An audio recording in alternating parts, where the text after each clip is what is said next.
We gather not only to honour the life of a truly remarkable man, Tommy Hepburn, but to reflect on the enduring legacy of his courage, his vision and the movement he helped ignite.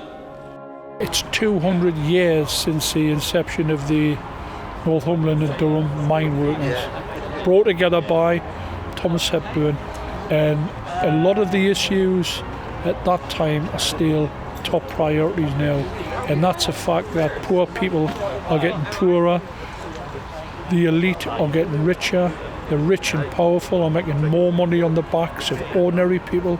Things haven't changed, and we've got to continue to fight against that. If you think about our region, there's 600,000 people living below the poverty line. That's people who have been living below the poverty line for a long period of time now. That's enduring poverty. That's decisions about whether you eat or your child eats or whether anyone eats at all.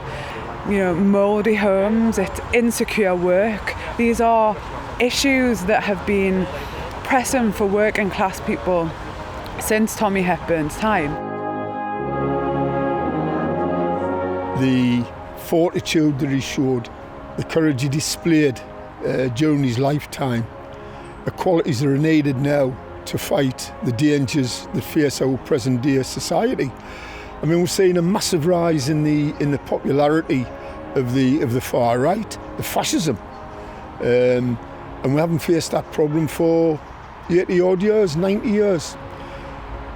And we need people of the calibre of Thomas Hepburn to stand and speak and shout from the rooftops that this is wrong. As a young miner, as a young trade unionist, I was always taught the histories about Hepburn and the challenges, the tribulations he endured, but also the successes.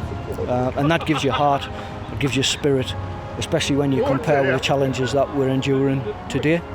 There are giants that have come on since Hepburn. We lost one on the 13th of September, Dave Temple, who was a director of the Durham Miners Association. But my time with Dave started long before he became a director of the Durham Miners Association. I remember speaking at my first conference of the National Union of Mine Workers in Scarborough in the late 80s. And Dave was there as a tower of strength. Little whispers, you need to say this, don't say that, but always sensitive.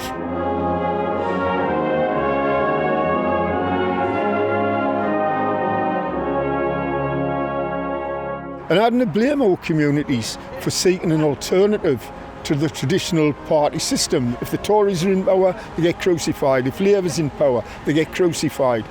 And I can understand why they're choosing a different path. It's not a path I agree with, and it's a path that I'll, with every breath in my body, I'll argue against.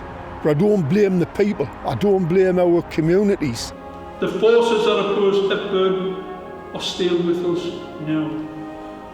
They wear different clothes, speak in different tongues and use different tools, but their goal is the same: to divide, to exploit, and to silence.